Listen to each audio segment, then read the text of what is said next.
I think the first appeal was the fact that Dean showed faith to call me. I was sitting across from the table with my wife was on the other side, and I come off and she was listening to the call as well, and I couldn't put the phone down, and she just went, "You really fancy that, don't you?" And I said, "Yeah, I do." So it's the first time that I've sat and thought, wow, I really fancy the idea of that, and from then it just took off. Got a really good squad of players.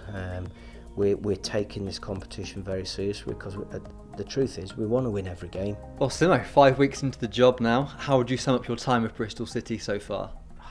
I've got to say I've loved it so far. It's been fantastic. Seems a long time ago since I've had the stress of all the day-to-day stuff that goes on in a football club, but no, I'm really enjoying it. I'm enjoying the group of staff we've got. I think there's a really good feel about it. There's a really good mix of different personalities. And I've got to say I've been really impressed with the players as well. I think their attitude, their application, the way they've gone about it, the technical levels that they've got, I think it's been really good. And I've got to be honest, I forgot. I mean, I've been really fortunate over the last few years, 4 years, working with the FA and with some really top talented young English players. And I forgot what the standard was like at championship level, and it really is a good standard. And I'm hoping that we can continue in the same way that we have done for the first 5 or 6 weeks, and we get even better. Can you sort of talk about your sort of day-to-day as an assistant head coach? Yeah, it's well, we've got a good staff. I mean, we've got a really good group of performance staff who are telling us the levels that we need to get to on the running, and whether it's high intensity, whether it's sprint, all of that sort of stuff. And I've got to say, I'm not one who gets tangled up in statistics and numbers and all that sort of stuff, but it's good as a guide. So the performance staff lead that type of stuff. We have a meeting every morning with them where we go through player availability, who's fit to train, who's not fit to train.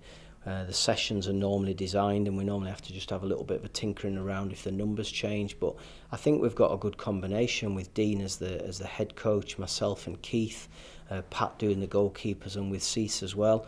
I think we've got a really good group of staff who can design some sessions, but making sure that we're getting some sort of physical load into the players, but also making sure we're really focusing on the tactical and the technical so that we're improving. Because really it's difficult for the players because although Dean's been here for a while, they've got basically a new group of staff coming together with a new style of play.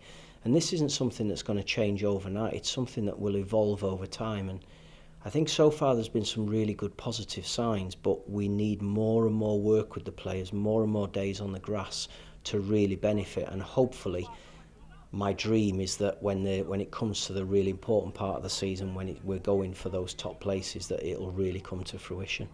It sounds very full on, but if you could narrow it down, what would you say is the best part of your job here? Without a doubt, being on the grass. Just being on the grass every day. As I said earlier, I've had a lovely 4 years working for the FA, but you have maybe 54 days a year on the grass. Here, it's every day on the grass, and that's what I'm enjoying. You know, even if I'm not taking the session, if I'm involved in it, involved in the planning of it, involved in just being a voice around it, that's the best part of coaching. You talked about your working relationship with Dean Holden. How has he taken to his new role? Yeah, I think it's always difficult, and I think he's been quite clever. I'm not trying to big myself and Keith up, but he's been quite clever and quite cute in his appointments, because he's got two guys in who've actually been in that manager's seat. So there's times where he's going to get stressed about things, and we just say, no, that's not one of the things you get stressed about. Don't worry about that one. Let that one go by the side. Just deal with the next thing. So, you know, he's handling it really well. He's trying to soak up as much information as he can, and although we're here to help him as his assistants, we're trying to allow him to find his way as well, and for him to do it how he wants to. And I think he's done really well so far. He's got a real empathetic personality about himself, where he's prepared to listen, and he's a good ear for people. And I think he'll do really well if he can carry on this way. You're very experienced in the footballing world. You were a player before you were a coach. Cast your mind back to the Manchester City days. Can you recall how it all unfolded? Well, it's funny, I was trying to think about this. I was trying to work out the other day how long I was a player and how long I've been coaching, and I lost count. I didn't have enough fingers and toes for it to count it. But yeah, I remember it really, really well, starting at Man City when I was just about to turn 16, starting full time anyway, and everything just rolls into one there. I had really, really good start, making my debut at 16. I then had a year and a half where I think it would be easy as an old git now to sit there and say I got a bit arrogant and maybe I didn't work as hard as I should have done. I was probably going to get shown the door at City, and then we had injuries and luck played its part, and I ended up getting in the team and never came out the team. So I was lucky along the way. I obviously had something. I don't really know what I had at the time. I had something, but I had a bit of luck as well, and that's a big part in football. We want to be, I always say that I'd rather be a lucky manager and get results, so that's where I am now. I want to be a lucky assistant to Dean Holden. And you played for the likes of Oxford United, Derby County, Wolves and Blackpool. Eventually you sort of ended your career with Carlisle, obviously your homegrown, so your local team. What was that like? Obviously double promotions as well. It was fantastic to go back. I thought there was an opportunity when I was about 18 to go back to Carlisle, and I was rubbish in a reserve game and the manager chose not to sign me, and I thought I'd lost my chance to go back to Carlisle. But then later on, I had my first year as a manager. I decided to leave. I wasn't happy with the way the directors wanted to change my staff around. I went into Carlisle as a player, but very soon the manager got the sack and I ended up as the caretaker and then got the job. And it was a really difficult circumstance to go into. We were working under CVA, but I've got to say it was the best education I could have probably had. And the other side of it as well, I was still a player, but I had a knee injury, so I was injured for a lot of the time. I had a minor operation, so it made me focus on the management side as opposed to trying to concern with whether I was going to be fit, whether I should select myself. So I was able to really focus on that. So it was a great education for me that stood me in good stead for the next however many number of years I've been coaching since then.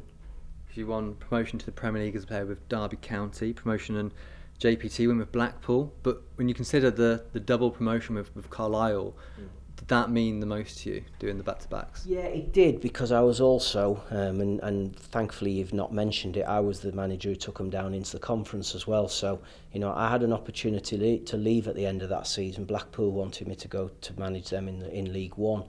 And being my home city, it's a club I used to watch from the kids' pen on the Warwick Road end when I was at school. My dad used to take me, and I couldn't have left Carlisle after taking them down and jumping ship, so I felt it was the right thing to do.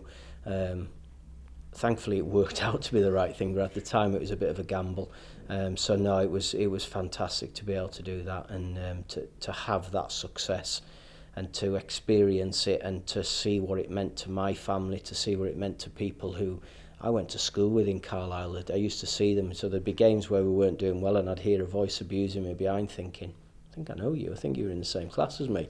But then when it turns around and you're successful, to be part of those celebrations was good as well. Go back to 1992, you were in the Derby County side that lost 4-3 to Bristol City. You scored a hat-trick that day. Not often you score a hat-trick and end up on the losing side, but yeah. Do you remember that game fondly? I do remember it, and strangely enough I remember it because two of my boys had chicken pox and weren't able to come to the game with my wife. So I do remember it. I remember doing an interview afterwards as well and talking about the boys. So I remember it. I don't remember the details. I remember, did we have our goalkeeper sent off or something like that? I think it was, and we were down to 10 men. But listen, as a selfish winger, I was really pleased to score 3 goals. But it's never the same when you've lost.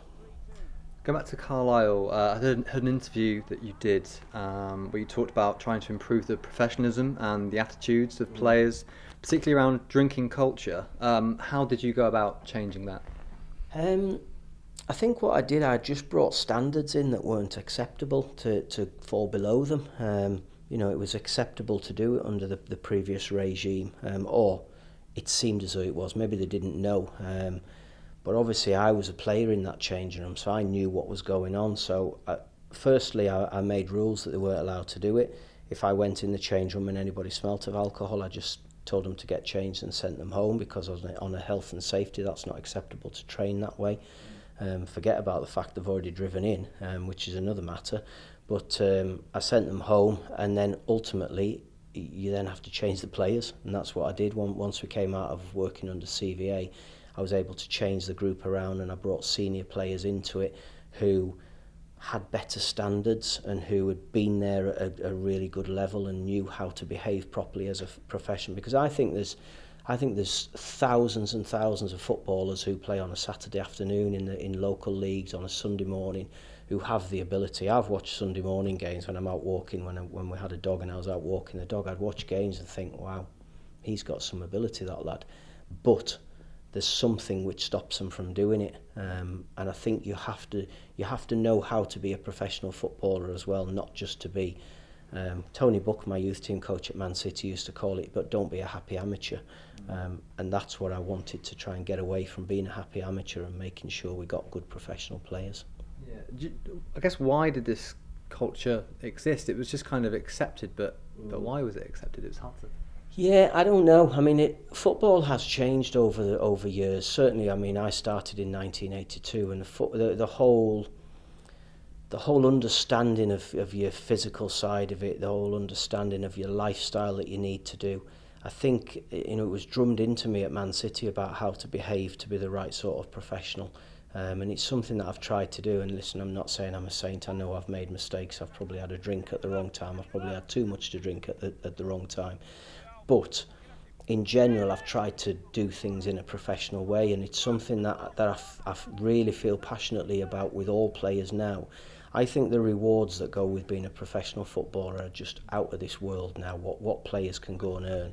And I don't have a single problem with players earning as much money as they can, so long as they do the right things and so long as they appreciate what they're getting. And if you've got that, I think you've got half a chance of being successful. And I've got to say, working with England, I went into that job, particularly if I talk about the under-20 squad, when I was really fortunate to get that role. The perception of English footballers wasn't particularly positive, and after 35 days in a major tournament, the whole perception changed, because these lads were absolutely top drawer. The way they went about the business, the way they lived their lives, their professionalism, their attitude to training, their respect for local South Koreans, respect for the hotel, respect for the training ground, all of that sort of stuff. I think it's a really big thing, mate, and I think it's really important, and it's something that Dean is really keen on with our players at Bristol City. We want our players to appreciate what they've got, to appreciate what the fans really want to see, and that's putting a shift in. My big thing is that in a football game, there's two things that the opposition cannot do anything about. They can't stop you running and they can't stop you talking. So if you can do that, you can be having the worst game in the world. But if you do that, you're gonna actually help your teammates, and that's something that we want in the personality of our group when we really start to nail down how we are. I wanted to ask you about England under-20s and how that all came about. It was 2017, wasn't it? So 3 years ago, your last job before City. How did you get your position with the England team? Again, lady luck played its part. I live about 20 minutes from St George's Park, and I just went in to observe a couple of camps with the under-20s, actually, with Adi Boothroyd, and the 17s with Steve Cooper. The guy called Matt Crocker, who's at Southampton now, asked me if I was interested in a job, and I'm sort of saying, well, do you need to ask that question? Am I interested in working for England? So I went in as an assistant with the under-16s, and then there was all sorts of problems with Sam Allardyce's issue with the press. The staff got changed around, and we ended up with the under-20s had qualified for South Korea, but we ended up in a situation where there was no head coach to take them. And again, I got a phone call from Matt Crocker to say, do you fancy doing an internship type thing to go to the World Cup with the under-20s? Again, it took me a fraction of a second to say yes, and that was it then. I think I had something like 39 days to prepare for the World Cup, to meet the group, to get all the planning, get all the organisation done, and then we went. And I've got to say that, as I mentioned the players earlier, they were outstanding, and my first meeting I had with them, I said, look, tell me what you think you're going to do, then tell me where we're going to go. And they said we're going to win it. And I sort of questioned them, because we hadn't won a game in World Cup finals for 20 years, and we hadn't won back-to-back games for 24 years. So I'm saying, well, if you're going to do that, and this is the first time I talked about that level of professionalism, I said from now on, no days off, every day is fully focused, ready, doing everything you possibly can to be successful. And I've got to be honest with you, I looked at the squad and it was good, but I didn't know it was going to be good enough to win it. But then once we got there, it just all snowballed, and suddenly you wake up and you think, wow, well, how did I get to a World Cup final here? But it happened and we got through. They had the talent, they had the belief. Was it that combination that made that team so special, do you think? It was. It was talent, it was belief, it was professionalism, it was togetherness. They were all in it together. They all had one, and it really was one common goal. You know, we worked with starters and finishers, so it wasn't starters and subs. So the finishers knew that they had a part to play, you know, and we had players who were coming off the bench and doing a job. You know, in the semi-final, Shea Ojo comes off the bench and he's the one who crosses 2 balls into the far post, and we score 2 goals. So they all knew they had a role to play, because to be successful, you have to have a squad, and that's what we've got now. I think we're in a really, really good position with the squad that the owners have allowed us to put together. And hopefully, once we get everybody fit, we can have a right good go over the season with it. It might seem an obvious question, but what's the difference, I guess, in terms of interaction with players on a national scale compared to club football? Well, obviously, the biggest issue is that you only get them for 50 odd days a year, so you know you're not having loads of contact. And the way that I tried to go about it as a national coach was that while they're on international duty, there are players. We still have to take care of them properly because we're only lending them off the clubs. But the rest of the time, I didn't want to be contacting players and talking about England when really their focus has to be their clubs. So you don't have a hell of a lot of contact. I would always contact players if I'd been to watch them play, or you know, if one of them makes a debut in a first team, I would always get in touch with a text message and say well done, and watch the game, did really well, or maybe have a think about doing this next time, or whatever it might be, just to stay in touch. But so the big difference is the fact that you get in daily contact with the players now, so you can, instead of sort of trying to cram it in and get a microwave session in and doing things really quickly, you can actually drip feed in on a daily basis, and I think if you drip feed it, you've probably got a longer lasting effect on players of it actually sticking in their heads. That's what I'm hoping anyway. So then you returned to club football with your appointment here at Bristol City. What was the appeal of the club? I think the first appeal was the fact that Dean showed faith to call me. You know, he called me and said that he was coming in for an interview and he'd really want me to come as one of his assistants. So I think that faith, but then when he explained the project that he was looking at as well, and the new training ground and this sort of stuff, and I looked at the stadium, it was the first time in the last 3 or 4 years I've probably had about 4 or 5 phone calls where people have rung and said, look, what do you think about this, going in as an assistant, going in as a head coach, as a manager, whatever it might be. But I was sitting across from the table with my wife was on the other side, and I come off and she was listening to the call as well, and I couldn't put the phone down, and she just went, you really fancy that, don't you? And I said, yeah, I do. So it's the first time that I've sat and thought, wow, I really fancy the idea of that, and from then it just took off. And I think I always try to go off my first instinct. If my first feeling is a really good one, I think, well, it must be right. And so far, I think it's been right. Yeah, we worked with the group for a short while, about 5 weeks now. It's been a good start, hasn't it? What do you think of the players' attitude and ambition? First class, really has been. I've been really, really impressed.